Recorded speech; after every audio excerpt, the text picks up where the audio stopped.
All right, this one is meeting Glenn Danzig. And if you don't know who Danzig is, what the fuck are you doing here?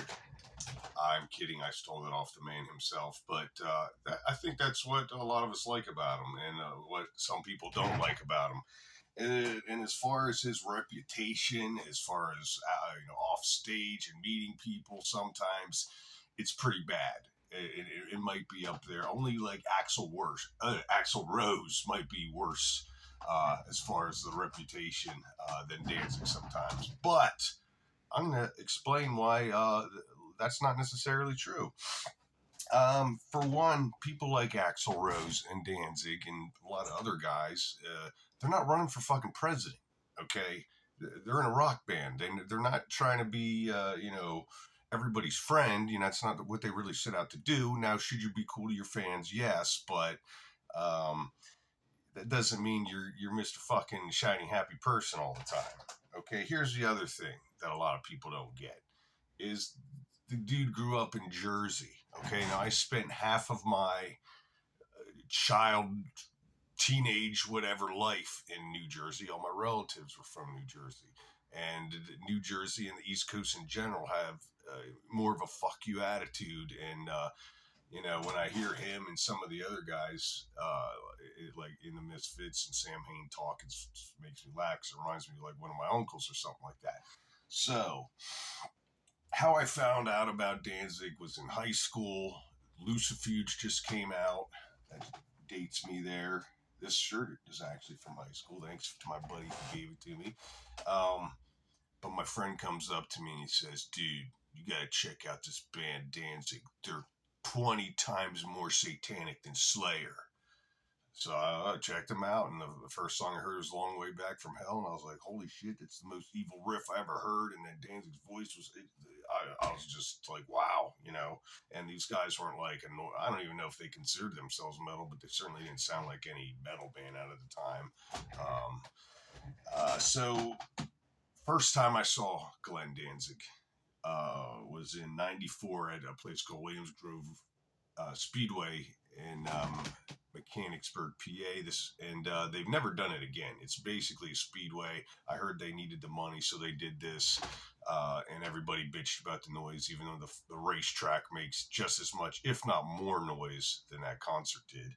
But I'm not going to go over the whole concert. Maybe in another video, I will go over the concert. But I'm going to maybe start doing a lot of these meeting videos about, rockers or horror people that I've met. Not necessarily conventions. I may do that down the line, but this is just people that you ran into that weren't being paid to be nice to you. So you kind of got the real deal or whatever.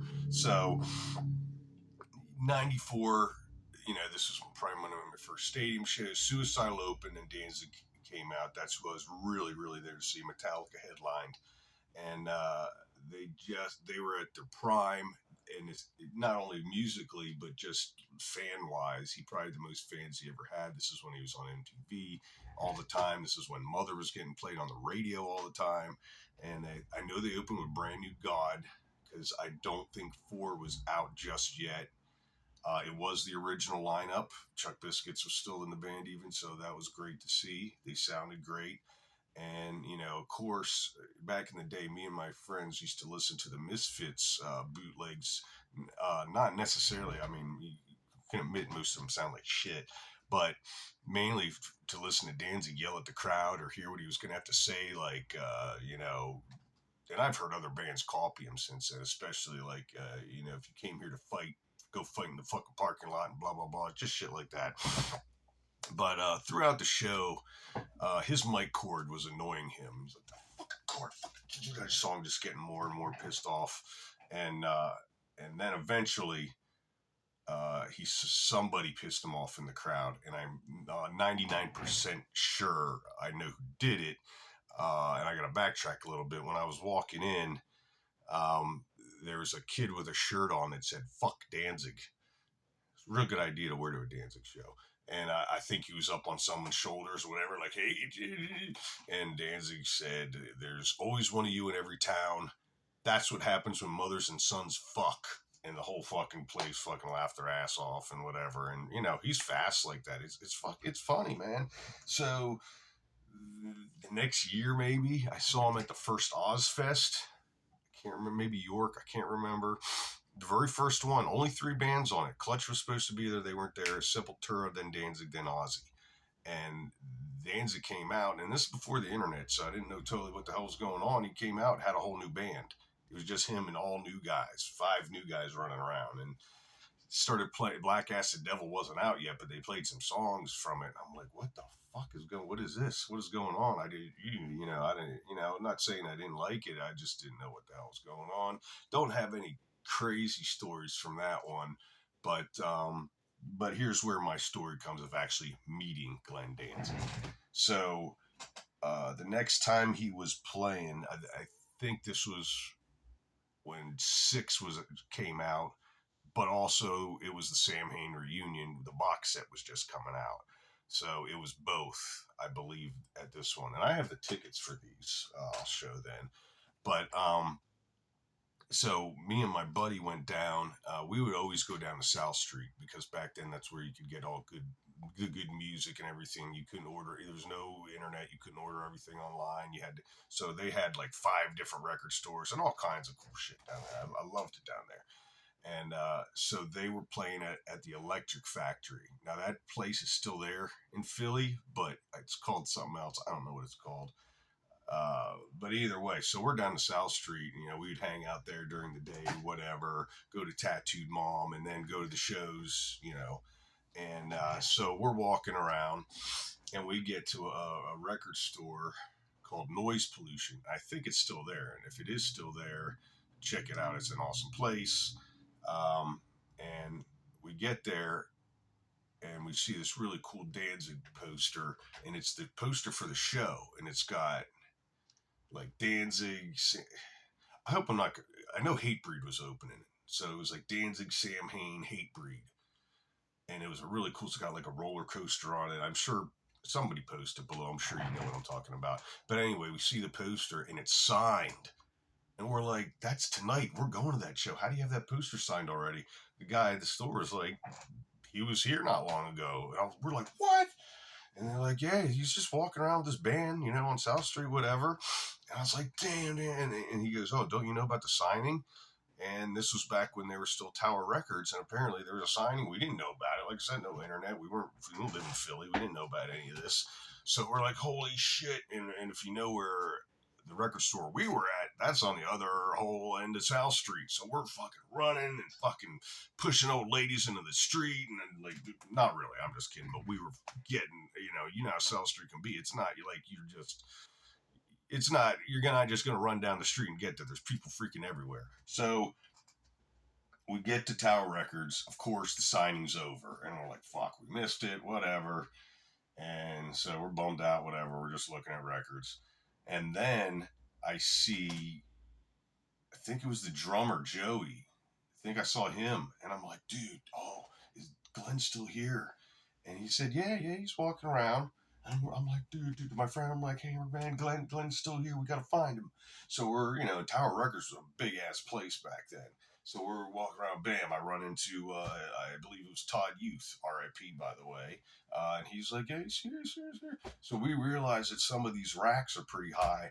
And yeah, that's why we couldn't find him, because we couldn't see him above, below the racks or above whatever. So finally we run into him, and I'm like, dude, we didn't know about the signing. Please sign, if we get the CD. So, me and my friend both had Danzig 6, but we had the different covers. So we both bought the different covers we didn't have. And he's like, yeah, but you got to hurry. I'm going to soundcheck. So we're like, yes. So we grabbed it. We go to the Danzig section, get the CDs. He's there waiting for us. And I'm like, holy shit, like, I don't know what to say. I'm freaking out. And so we get to the line, and there's a freaking line there. And I can't, like, I just want to be like, this is Danzig's right here. Can't you just let him up? But I don't want to be a dick or anything. And, so I'm standing in line, me and my buddy standing in line, right as close, like here, Danzig's here. I'm standing right next to him in line at Tower Records. And I'm just like, holy shit. And So we get it, we buy it, whatever. And I don't even remember those pain in the ass stickers they used to have, like so freaking hard to get off. And he's like, guys, hurry up. I got to go to sound check. Like his band's leaving and everything like that. So I'm trying, dude. And he takes out his freaking hand and he's got like these talons on it, like fingernails from hell. He's like, slices it open and signs our shit. He's like, all right, I'll see you at the show. And I'm like, for the reputation this guy has, man, he just, how many guys, and he was huge back then, would just wait in line like that after, he could have said, hey, man, you missed the signing, you dumbasses, whatever. And so that was cool. And then, we went and, I'll try to, trying to remember something about the show. I was bummed that Samhain, it wasn't their original lineup. Erie wasn't there, and Damien wasn't there, but it was still good. It still sounded great. They came out in the blood and all that. They played everything you'd want to hear, and then Danzig came out and did his set. There was some sick stuff in there, but various different stuff. And the real cool part was he played Earth AD at the end. So not only did you get Samhain, but you got Danzig playing Earth AD, which he wasn't known for playing Misfits songs back then. You weren't even like supposed to bring that shit up in front of him at that time. And I think around that time was when Jerry's Misfits was getting back together. And I don't remember them playing Earth AD either. So that, it was cool to see Danzig play it. So anyways, we're trying to get a picture with him or something like that after the show, and we're out back at the bus and it's pretty packed, people everywhere, and I'm like, I don't know, man, we met him, we gotta drive home, what if he's not even gonna come out? And some dude next to me says, he always comes out and he'll wait till every one of us has gotten our signature or whatever. And I was like, okay, let's see. And if that dude was not right, he did. Okay, so me and my buddy, there was a huge line. All right, and we're back in the parking lot behind the electric factory, and they had these huge ass like parking lot lights or whatever. And I had this shitty ass. People know back in the day when I'm talking about these Kodak throwaway cameras that you take pictures on, you get the pictures, and then you throw the actual camera away. They're pieces of shit.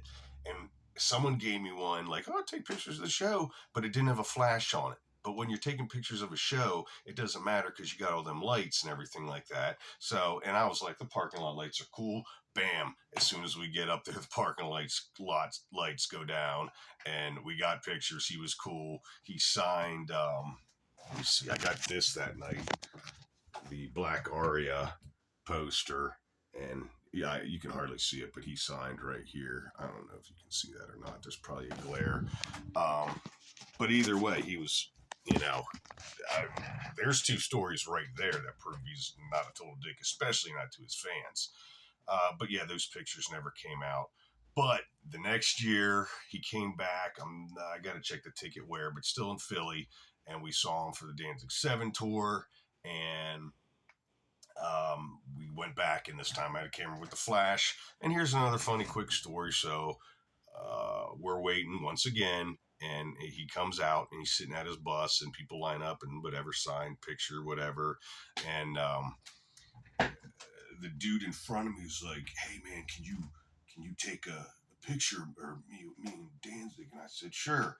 And he hands me the camera, and it's some digital camera, and I don't know how to work it. And I'm like, what the hell? And the kid's with Danzig, and I'm trying to work it, and Danzig looks at me and goes, hey, man, it's a camera, not a science project. And, people laughed, and I'm like, damn, that was good, and I didn't feel I thought it was funny as shit, and then, yeah, I took the picture and got, another picture with him. And then